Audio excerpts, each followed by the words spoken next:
أعوذ بالله من الشيطان الرجيم.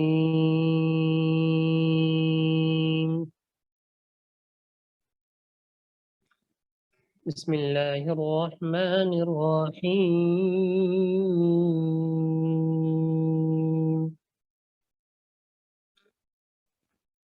سبح لله ما في السماوات وما في الأرض وهو العزيز الحكيم.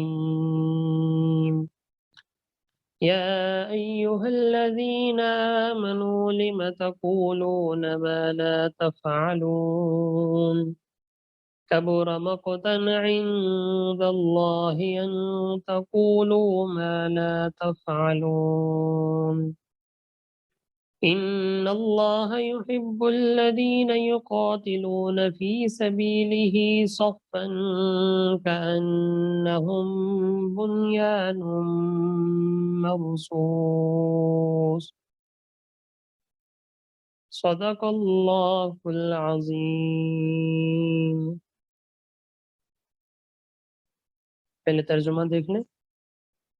سبح للہ ما فی السماوات وما فی الارض، آسمانوں اور زمینوں میں جو بھی کوئی چیز ہے اس نے اللہ کی تسبیح کی ہے.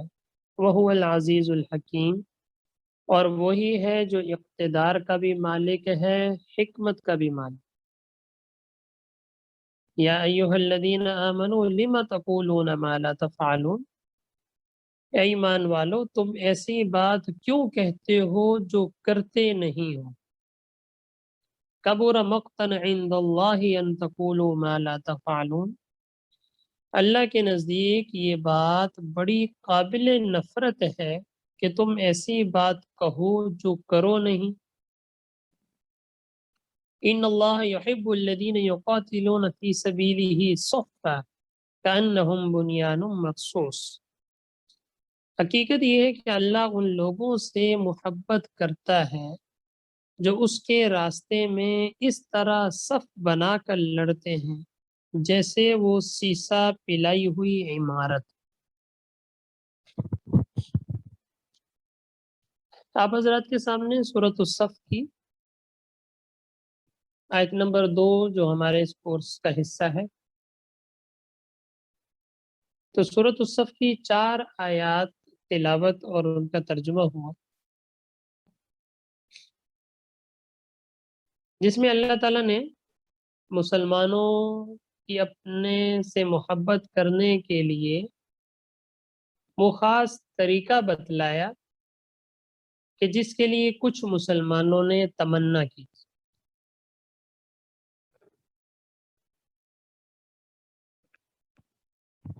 جیسے کہ اس سورت کا شان نزول میں تھوڑا سا بیان کر دوں، اس سے پھر ہمیں مفہوم سمجھنے میں آسانی ہوگی.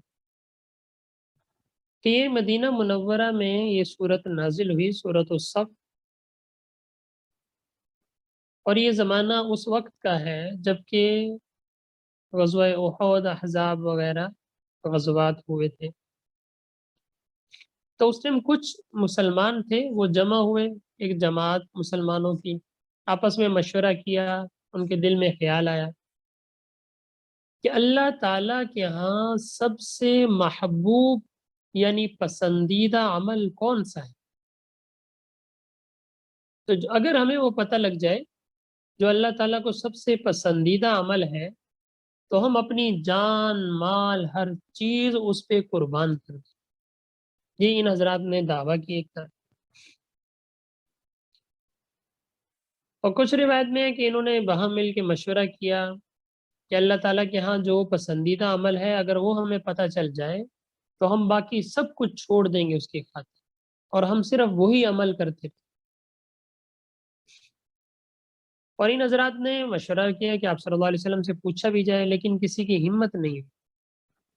اور اسی دوران اللہ تعالیٰ نے یہ سورۃ الصف نازل فرمائی. پھر آپ صلی اللہ علیہ وسلم نے ان صحابہ کرام رضی اللہ تعالیٰ عنہم کو بلایا جو حضرات یہ مشورہ کر رہے تھے. ان کے نام لے کے باقاعدہ بلایا آپ صلی اللہ علیہ وسلم کو، بذریعہ وحی اللہ تعالیٰ نے بتلا دیا.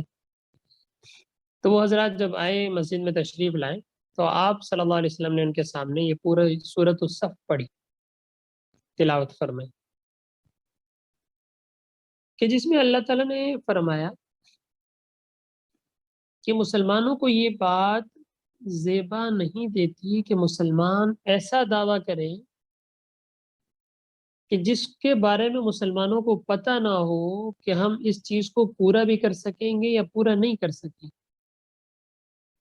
یا ایھا الذین آمنوا لما تقولون ما لا تفعلون، کہ تم ایسی بات کیوں کہتے ہو جو کرتے نہیں. اس میں دو طرح ارشاد ہے. ایک تو صراحتاً جو اس سے ہمیں سمجھ میں آ رہا ہے، وہ کیا سمجھ میں آیا کہ اگر کوئی آدمی ایسی بات کا دعویٰ کرے کہ جو وہ کر ہی نہ سکے، یا پہلے سے دل میں ارادہ ہو کہ میں نے نہیں کرنا، کسی کے ساتھ وعدہ کر لیا، کسی کو کچھ دینے کا قصد کر لیا، اور اندر سے ارادہ ہے کہ میں نے یہ کام نہیں کرنا، تو اس کے لیے تو وعید ہے، یہ تو گناہ کبیرہ ہے. پھر کہ آدمی ایسی چیز کے دعوے کرنا شروع کر دے کہ جو کر نہیں سکتا، اور دل میں بھی یہ نیت ہے کہ میں نہیں کروں گا. ارادہ کر لیا کہ میں روزانہ مثال کے طور پہ 500 رکعت نفل پڑھوں گا، کسی کے سامنے کہہ دیا، لیکن اندر نیت کیا ہے؟ نہیں کرنا. کرنا بھی مشکل ہے. یا پیسہ کچھ ہے نہیں جیب میں، اور کسی کو کہہ دیا کہ میں تمہیں اتنے لاکھ روپے ہم تمہیں دیں گے، خام خواہ ہوائی بات کر دی، اور اندر سے نیت کیا ہے کہ دینے کے لیے ہے نہیں، دیں گے نہیں. یا کوئی بھی دنیا میں ایسی بات کر دی، کسی سے وعدہ کر لیا، پرومس کر لیا، کسی کو کچھ کہہ دیا، اور دل میں نیت کیا ہے کہ میں نہیں کروں گا، تو ایسا دعویٰ کرنا تو اس آیت کے سری خلاف ہے، گناہ کبیر. تو لہٰذا ایسی چیزوں سے بچنا بھی چاہیے کہ وہ کام جو ہم نہ کر سکیں تو اس کا کسی کو آسرا دے دینا، اس کا وعدہ کر لینا کہ میں کر سکتا ہوں، تو ان چیزوں سے تو اللہ تعالیٰ نے صراحتاً منع فرما دیا. ایک چیز تو یہ ہوگی. اور دوسری چیز اگر ہم دیکھیں کہ جو کہ اس آیت کا خاص شان نزول بھی ہے، کہ کچھ صحابہ اکرام رضی اللہ تعالیٰ عنہ نے دل میں یہ ارادہ تھا کہ ہم کریں گے، کہ ہم یہ کام کریں گے. اس کے لیے انہوں نے وعدہ کیا، یا ایک طرح کہ اگر ہمیں پتہ لگ جائے تو ہم ضرور بے ضرور یہ کام کریں گے، اور سب چیزیں ہم اس کے لیے چھوڑ دیں گے. تو اگرچہ ان کا ارادہ کرنے کا تھا، لیکن اللہ نے پھر بھی اس چیز سے منع کیا کہ مسلمان کے لیے یہ زیبا نہیں کہ وہ ایسے دعوے کر دے کہ جس کے بارے میں اس کو یہ علم ہو ہی نہ کہ میں پتہ نہیں کر بھی سکوں گا یا نہیں کر سکوں گا.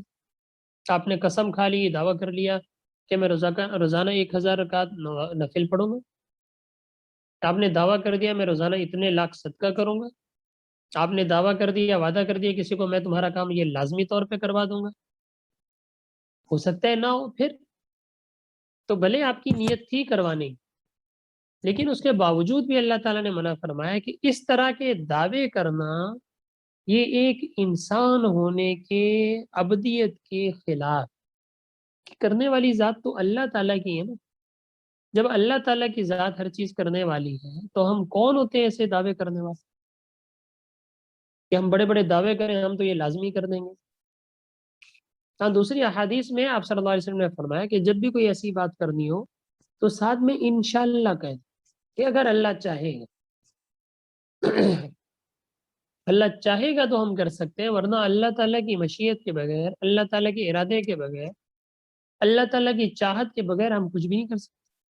آپ نے دعوے کر دی میں اتنے لاکھوں روپے دوں گا، ہو سکتا ہے مال ضائع ہو جائے. پھر آپ نے کسی کو وعدہ کر دیا کہ میں تمہارا کام یہ لازمی کر دوں گا، ہو سکتا ہے اللہ تعالیٰ نہ کروائے، پھر دعویٰ جھوٹا ہو جائے گا.